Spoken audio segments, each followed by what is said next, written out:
আর পুরস্কার বড় মোটা, বড় বড় মোটা, যেটা হাত উঠাইতে দেরি, চাইতে দেরি করি না, যেটা সব সময় হাত উঠাইতে দেরি, চাইতে দেরি করি না। আমরা সব সময় আল্লাহর কাছে সবচেয়ে বেশি যেটা চাই সেটা হলো আল্লাহ মাফ করে দেন, ঠিক না? সত্য তো? আর আজকে ঘোষণা আছে হাদিসে, ইরজিউ মগফুরান লাক, যাও তোমাদের গুনাহ মাফ। এর চেয়ে বড় মোটা পুরস্কার কি চান?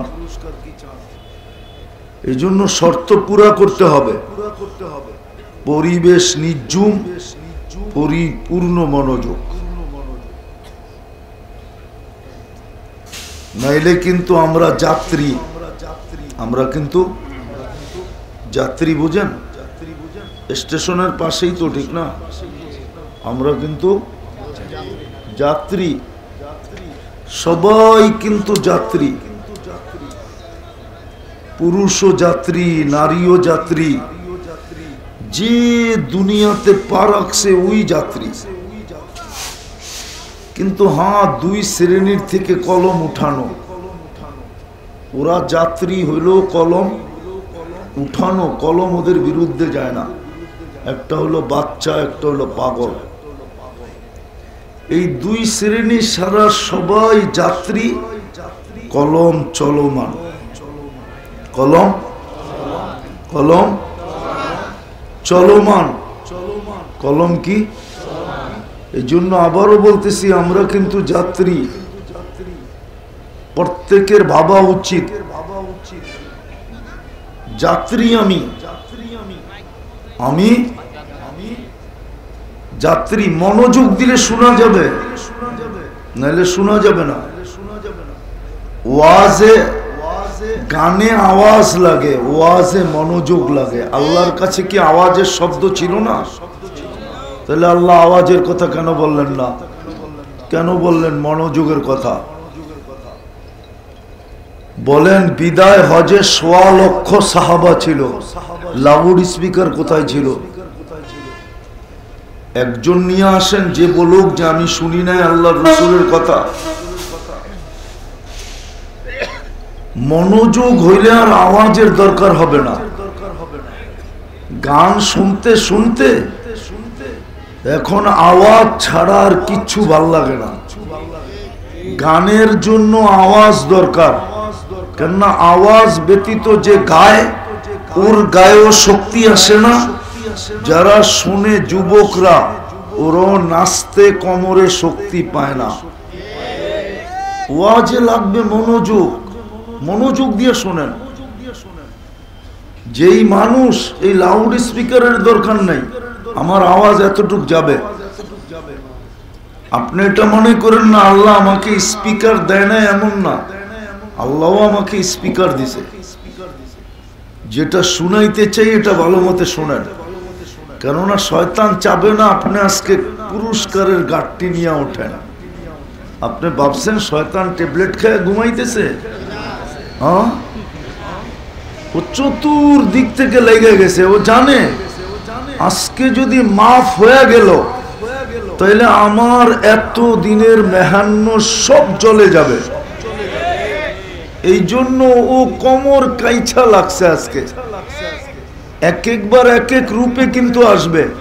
এই একটু আগে এসে মাইকের রূপে, কখনো কখনো দেখবেন হুজুরের রূপ লয়ে চলে আসবে। ও চাবে না পুরস্কার নিয়ে উঠতে দিতে। এই জন্য আবারও বলতেছি, খুব মনোযোগ দেন, পরিবেশটাকে চুপ রাখেন। ওয়াজ শুনতেও হবে না, বসতেও হবে না। আল্লাহ শোনার কথাও বলে নাই, বুঝার কথাও বলে নাই। বলছে এমন মজলিস যেখানে তুমি আইসা বসছ, যদি এই দুটা পুরা করতে পারো, যতটুক শুনলাম পুরাই মনোযোগ দিয়ে শুনলাম। এই জন্য আমি প্রথমেই বলছি, যতটুকু শুনলাম পুরা মনোযোগ দিয়া, পরিবেশটা নির্জম, আপনি মোটা পুরস্কার নিয়ে উঠবেন। ইরজিউ মগফুরান লাক, যাও গুনাহ মাফ। তো আমরা সবাই কিন্তু যাত্রী। যাত্রা কিন্তু চলমান, এক সেকেন্ডের জন্য থামে না। আমি থামি কিন্তু যাত্রা থামে না। থামানোর কোনো মেশিনও নাই মানুষের কাছে। আমরা সবাই কবরের যাত্রী, মৌতের যাত্রী, আখিরাতের যাত্রী। যার কাছ থেকে আসছি তার দিকে ফিরার যাত্রী।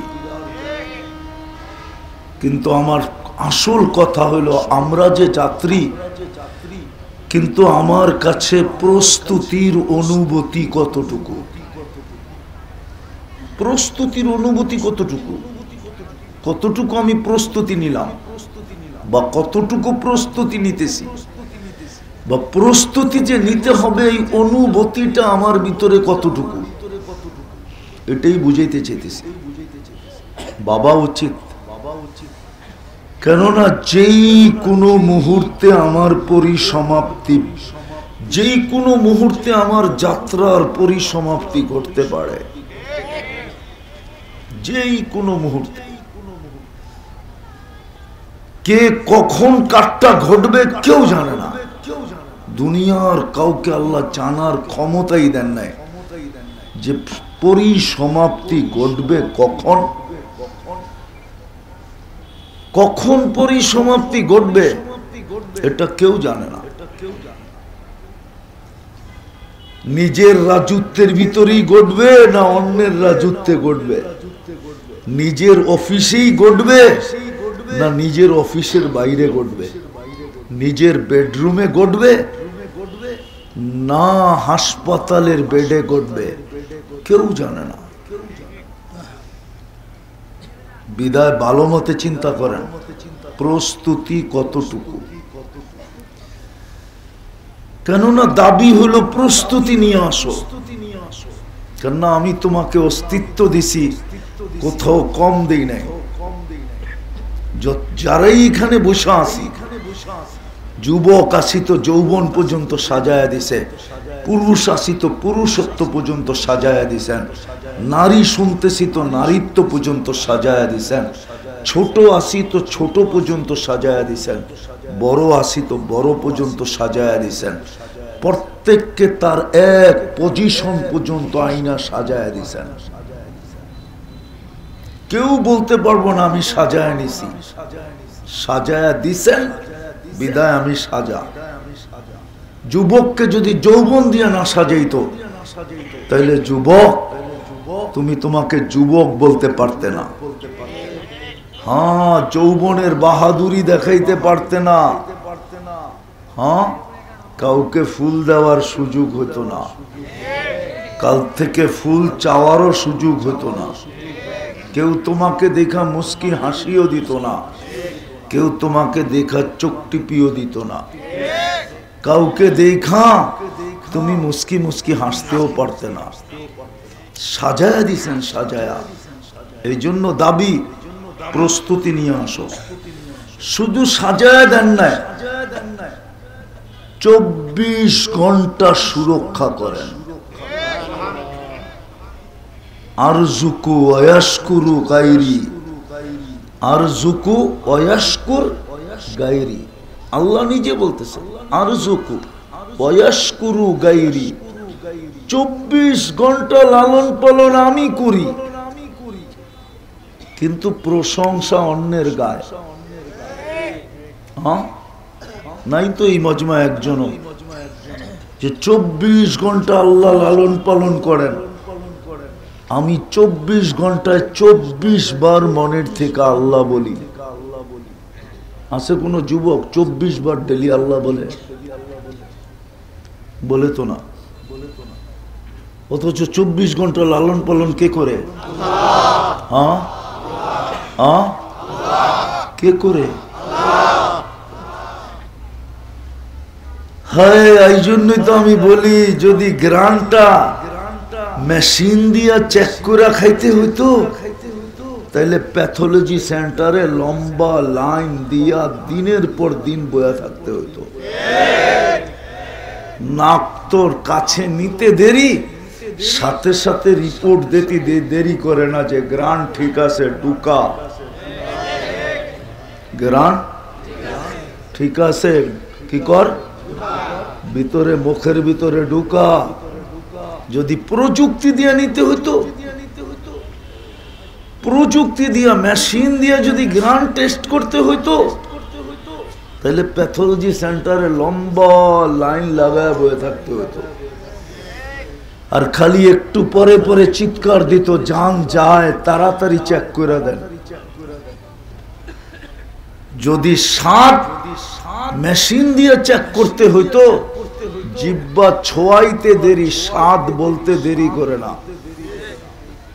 প্রথম নাক বলছে ভিতরে ঢুকা, জিহ্বায় বলছে স্বাদ চেক করা, বলছে বিলকুল পেটের ভিতরে ঢুকা।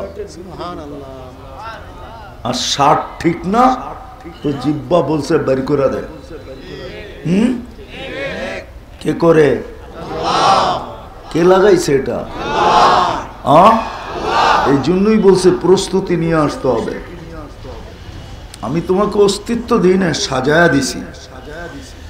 সাজায়া দিই নাই, সাজায়া দিই নাই, 24 ঘন্টা লালন পালন করি। আর জুকু অয়াশকুরু গায়রি, 24 ঘন্টা তোমাকে লালন পালন করি। যদিও তুমি 24 ঘন্টা গুণ গাও অন্যের, নুন খাও আমার, গুণ গাও আরেকজনের। কার নুন খাই? আমি গ্রাম্য ভাষায় বললাম, নুন খাই কার? গুণ গাই কার? না গাই না। যদি শ্রমিক বলে চাকরি দিছে মহাজন, ওনার গুণ গামু না তো কার গুণ গামু? আমি যদি যুবকরে জিজ্ঞাসা করি, তোরে সুস্থ রাখছে কে, এটা বল। তোকে স্বাস্থ্য দিছে কে, বল। তোকে সবল করছে কে, বল। তোকে উপযোগী বানাইছে কে, বল। যুবক তো কয় চাকরি করি মহাজনের, গুণ মহাজনের গামু না তো কার গামু? মাসের শেষে বেতন তো দেয় মহাজনে, তো ওনার গুণ গামু না তো কার গুণ গামু?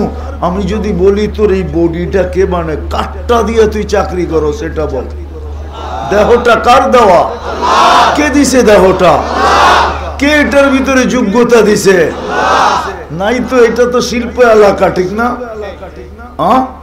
শিল্প এলাকা না পুরা গাজীপুর? আমাকে একজন দেখাও কোন প্রতিবন্ধীকে কোন ফ্যাক্টরি এলা চাকরি দিছে, দেখান। অথচ এই গাজীপুরে পাওয়া যাবে 5000 ওয়ার্কার। কত? একজন প্রতিবন্ধী রাখলে অসুবিধা কি ছিল? 5000 থেকে যদি 2 টাকা করে কাইটা দিত, তাইলেই তো 10,000 টাকা বেতন হইতো। আর ঠিক না? কয় টাকা কাটছে? মনে হয় বেশি। একজন প্রতিবন্ধীকে তো রাখলো না একজন ফ্যাক্টরি এলা। আমি তো যুক্তি দিয়ে দেখাইতেছি। 5000 শ্রমিক থেকে না কয়া না বইলা বেতনের থেকে 2 টাকা কাইটা রাখতো, তাহলে তো এই প্রতিবন্ধীর 10,000 টাকা বেতন হয়ে যেত, ঠিক না? ও বৈশা বৈশা খালি দেখতো কে আসে কে যায়, এতটুক করতো। আবার কোন ফ্যাক্টরি মালিক আছে নাকি এখানে চেতবো? রাখছে কেউ? তো তুমি যে বলো আমাকে বেতন দেয় মালিক, ফ্যাক্টরির মালিক, আমি ওনার গুণ গাবো না তো কে গাবো? তাহলে আমি তোমার কাছে প্রশ্ন করি, দেহটাকে দিল? আমি তো বলতে পারি যে দেহ দিল, যোগ্যতা দিল, যার শরীর খাটায় তুমি মাসে 15,000 টাকা পাও, তুমি ওর গুণ গাইবা না তো গাইবা কার গুণ? এটা বলো। এটাই তো আল্লাহ বলে, এটাই তো বলে আর জুকু আয়াশকুরু গায়রি। 24 ঘন্টা পালি আমি, গুণ গায়। লবণ খায় আমার, গুণ গায়। এই জন্যই বলে প্রস্তুতি নিয়ে যেতে হবে।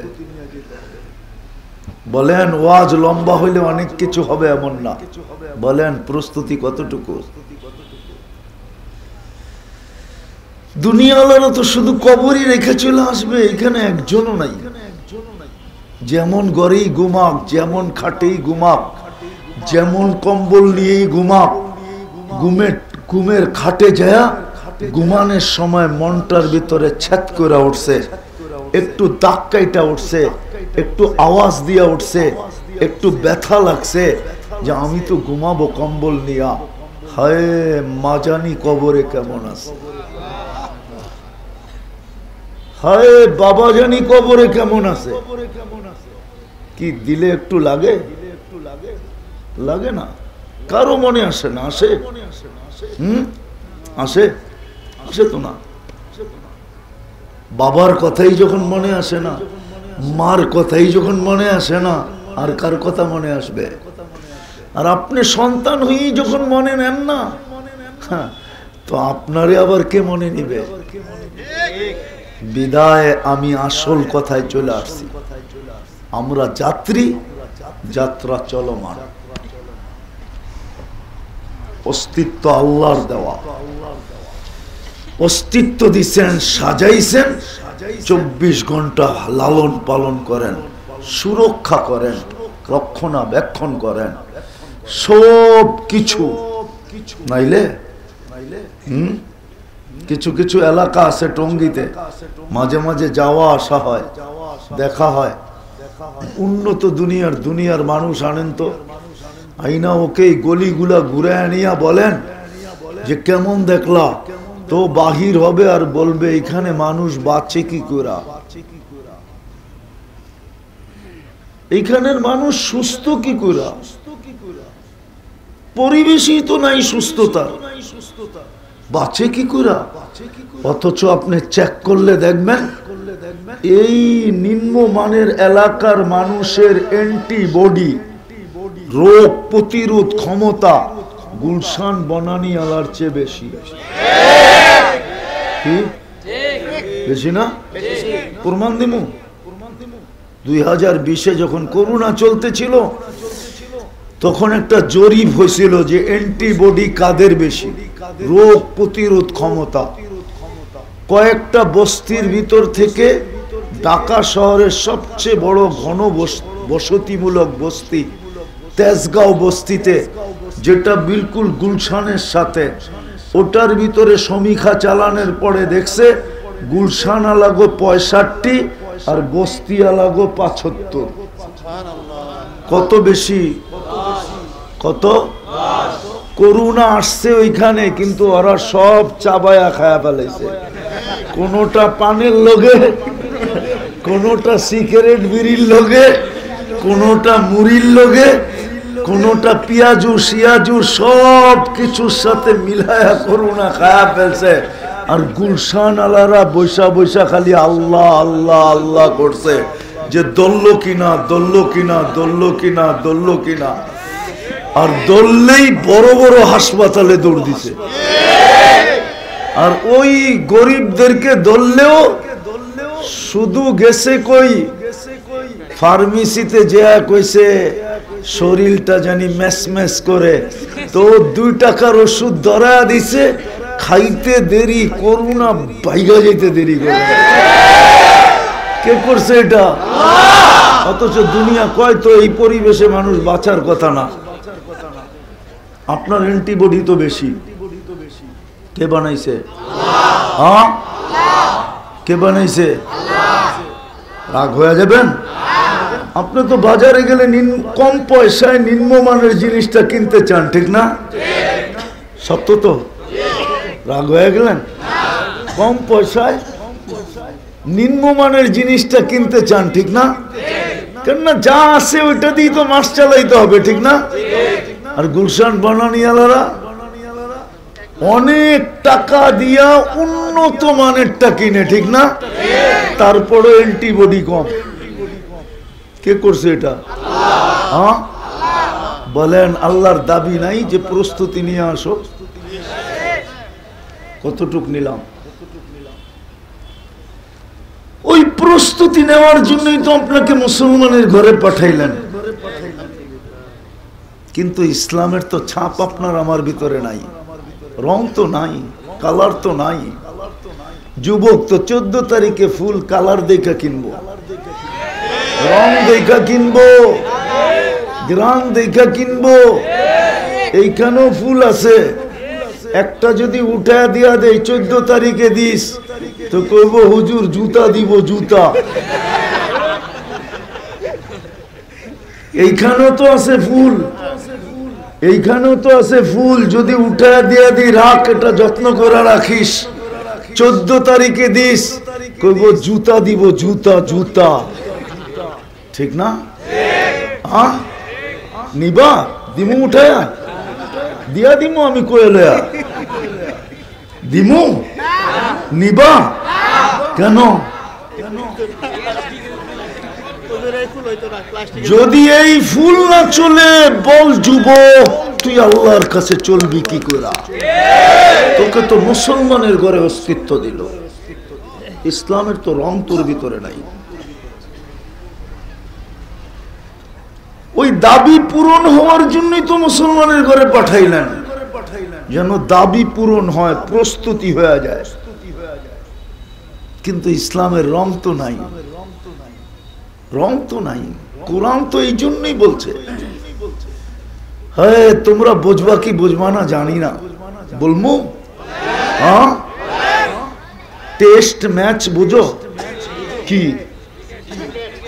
এটা কি? আরে ক্রিকেট খেলা ঠিক আছে, এই টেস্ট ম্যাচটা এটা কি জিনিস? হ্যাঁ হ্যাঁ টেস্ট ম্যাচের নিয়ম কি? উইকেট যেন না পড়ে, রান হোক আর না হোক, উইকেট যেন উইকেট যেন আল্লাহ বলে তোকে তো মুসো। এই জন্যই তো আল্লাহ কোরআনে বলে ওয়ালা তামুতুন্না ইল্লা ওয়া আনতুম মুসলিমুন। তুই বেশি করলি না না করলি এটা আমার বিষয় না, কিন্তু ইসলামের বাহিরে যেন তোর পায়ের পাও না যায়, উইকেট যেন না পড়ে। ইসলামের বাহিরে গেলেই উইকেট পড়ে যাবে।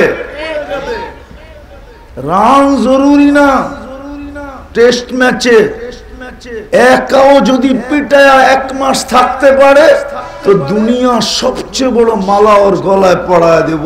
1 মাস পিটাইছে, আউট করতে পারে নাই কি?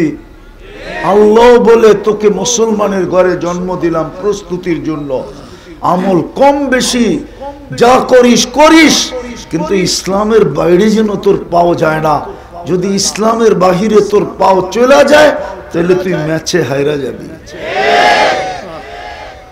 আজকে ইসলাম তো এই জন্যই দিছিলেন,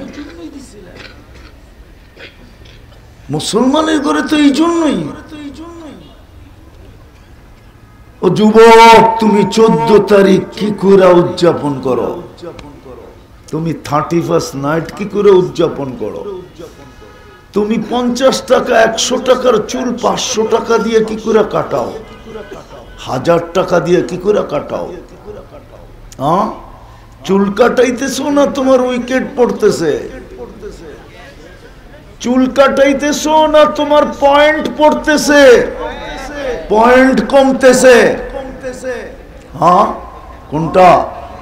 এদিকে এদিকে এদিকে একটু আগে বলছি না, শয়তান বহুত রূপে আসবে। কি শয়তান? কি বহুত রূপে আসবে, এদিকে তাকানো যাবে না। এটা আমি আগেই ক্লিয়ার করে নিছি, শয়তান কি কি রূপে আসবে। মনোযোগ মনোযোগ, পুরস্কার নিয়ে উঠতে হবে। এই জন্যই মুসলমানের ঘরে অস্তিত্ব। আল্লাহর নিজের ইচ্ছায় আল্লাহ আমাদের মঙ্গল চাইছেন। মান ইউরিদিল্লাহু আন ইয়াহদিয়াহু, মান ইউরিদিল্লাহু আন ইয়াহদিয়াহু ইয়াশরাহ সাদরাহু লিল ইসলাম। কোরআন বলে, কোরআন আল্লাহ পছন্দ করে মুসলমান বানাইছেন। আল্লাহ চায় প্রস্তুতি যেন নিয়ে আসে, সহজে প্রস্তুতি নেয়। কিন্তু আফসোস, ইসলামের রং কতটুকু, কালার কতটুকু, ঢং কতটুকু, ছাপ কতটুকু। দেখাইলাম তো ফুল, নিবে তো না। দ্বিতীয় দেখাইতেছি, দ্বিতীয় প্রস্তুতির জন্যই তো উম্মতে মুহাম্মদী বানাইলেন। অথচ নবীরা চোখের পানি ঝরাইলেন, তারপরও হইতে পারলেন না উম্মত। আপনাকে আমাকে নিজের ইচ্ছায় আমরা জানি না উম্মতে মুহাম্মদী বানায়া কপাল ফাটায়া দিলেন, কপাল খুলা দিলেন, এত বড় কপাল বানাইলেন। হায় হায় হায় হায় হায়, দুনিয়ার কোনো ফিতা নাই মাইপা বইলা দিবে কত বড় কপাল। একটা দেখাই যদি বুঝতে পারেন, আদম আলাইহিস সালাম বলতেছে একটা ভুল করলাম, 350 বৎসর কাঁদাইলেন, তারপরে মাফ করলেন। উলামা একমত হবে, ঠিক না? হ্যাঁ, উম্মতে মুহাম্মদী সারা দিন গুনাহ করবে, কেমন কপাল, রাত্রে ডাইকা ডাইকা না মাফ করে দিবে। না বুখারী শরীফে নাই হাল মিন মুস্তাগফির ফাগফির আলা, না নাই, রাতের 3 ভাগের 1 ভাগ অতিবাহিত হইতে দেরি। আমি তো আরেক ভাবে বলি, 2 হাদিস মিলাইলে আরেক রকম বোঝা যায়। এক হাদিস আছে ইয়াবসুতু ইয়াদাহু নাহারান হাত্তা ইয়াতুবা মাসিআল লাইল, আবার হাদিস আছে ইয়াবসুতু ইয়াদাহু লাইলান হাত্তা ইয়াতুবা মাসিআন নাহার, সারা দিন হাত প্রসারিত করে রাখেন, রাত্রের নাফরমান যেন দিনে তওবা করে। সারা রাত্রের এক পর্ব পর্যন্ত হাত প্রসারিত করে রাখেন, দিনের নাফরমান যেন তওবা করে। আমি বলি বন্ধুর উম্মতের কত বড় কপাল, সারা দিন প্রসারিত করে রাখলেন, রাত্রের একটা পর্ব পর্যন্ত রাখলেন, তারপরে আর সইতে পারলেন না, বাড়ির ছাদেই চলে আসলেন। আর আয়েশা ডাকতে শুরু করলেন আল-মিন মুস্তাগফির। এত বড় কপাল তো বানাইলেন, বলেন নবীর আদর্শ কতটুকু। আরেকটা বইলা দিতেছি, কবরে কিন্তু সর্বপ্রথম প্রশ্ন হবে মা কুনতা তাকুলু ফি হাদার রাজুলি মুহাম্মাদিন। এটা বুখারী শরীফে আছে, কিতাবুল জানায়েজে আছে, 5ম পারায় এই হাদিস 2 বার আছে। সর্বপ্রথম প্রশ্ন করবে, বন্ধুর উম্মত বানায়া এত বড় কপাল খুললাম, বল তুই ওই বন্ধুর আদর্শে কতটুকু আদর্শবান ছিলি। দ্বিতীয়, যেই বন্ধু তোদের জন্য এত কিছু করলো, চোখের পানি 23 বছর থামতে দিল না, মৃত্যু লগ্নে চোখের পানি বন্ধ হইতে দেয় নাই, চোখে পানি নিয়ে আমার কাছে আসলো উম্মতের জন্য। যতদিন আরাম করতেছিলেন রওজায়ে আতহারে, তখনও চোখের পানি ঝরাইতেছিলেন। কবর থেকে যখন উঠবেন, রওজা থেকে যখন উঠবেন কিয়ামতের দিন, তখনও কাঁদতে কাঁদতে উঠবেন। আবুল সামরকান্দি রহমতুল্লাহ আলাইহি লেখেন, ওহুয়া ইয়াকুম ওয়া ইয়াবকি ওয়া ইয়াকুল, উঠবেন কাঁদতে কাঁদতে আর বলবেন, জিবরিল আমার উম্মত কোথায়, ময়দান তো খালি। যেই রসুল কবর থেকে কাঁদতে কাঁদতে উঠবেন, কিয়ামতের মাঠে সবাই নাফসি নাফসি বলবে। আদম আলাইহিস সালাম থেকে নিয়ে ঈসা আলাইহিস সালাম পর্যন্ত 312 জন রসুল, 1.25 লক্ষ নবী, সবাই নাফসি নাফসি বলবে। আমার বন্ধু তো শুধু উম্মতি উম্মতি বলে চিৎকার দিবে। বন্ধুর জন্য তো আমি একটা চেয়ারও বানাইলাম, কোরআনে তো বললাম ফাতাহাজ্জাত বিহি নাফিলাতাল লাক আসা আইয়াব আসাকা রাব্বুকা মাকামাম মাহমুদা। বন্ধু 2টা চেয়ারই বানাইছিলাম, একটা আমার, সেটার নাম কুরসি, আর একটা আপনার জন্য, সেটার নাম মাকামে মাহমুদ। কিয়ামতের দিন লাগাবো, কিন্তু আমার বন্ধু তো এই চেয়ারে বসেই দেখলো না, তোমাদের জন্য শুধু 3 জায়গায় ছুটতে থাকলো, একবার হাউজে কাউসারে, একবার মিজানে, একবার পুলসেরাতে। যেই বন্ধু তোমাদের জন্য এত কিছু করলো, পেটে পাথর পর্যন্ত বাঁধলো, 3 মাস চুলা পর্যন্ত জ্বললো না, হাসান হোসাইনকে জিব্বা চোষায়া খিদা নিবারণ করলো, আমার ওই বন্ধুর আদর্শে কতটুকু আদর্শবান ছিল বলো। চতুর্থ, যে আল্লাহ প্রস্তুতির জন্য আমাদেরকে কালামুল্লাহ দিয়া দিলেন। কালামুল্লাহ, কালাম চিনেন কি? কোরআন। আমার তো মাঝে মাঝে আশ্চর্য লাগে যারা আল্লাহর সাথে কথা বলছেন। মুসা আলাইহিস সালাম বড় ক্রেডিট কার্ড নিছেন কালিমুল্লাহ, কিন্তু এটা উচ্চারণ করলে আল্লাহ আমাকে যেন বলতে চায় মুসা আলাইহিস সালাম আমার সাথে কথা বলছে, আমি অস্বীকার করি না। উনি কালিমুল্লাহ, এটা আমি স্বীকার করি, আমার ঈমানের অংশ, কিন্তু সাথে সাথে আল্লাহ যেন আমাকে বলতে চায় আমি তো তোর সাথে কথা বলি, যার কারণে তোর ভিতরে দিলাম কালামুল্লাহ। তোর মর্যাদা কত বড়, তুই বাপ।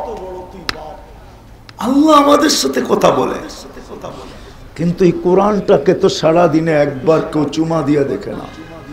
বলুক এখানে কয়জন আছে ডেলি কোরআনরে একবার চুমা দেয়? বৎসরের পর বৎসরও তো দেয় না।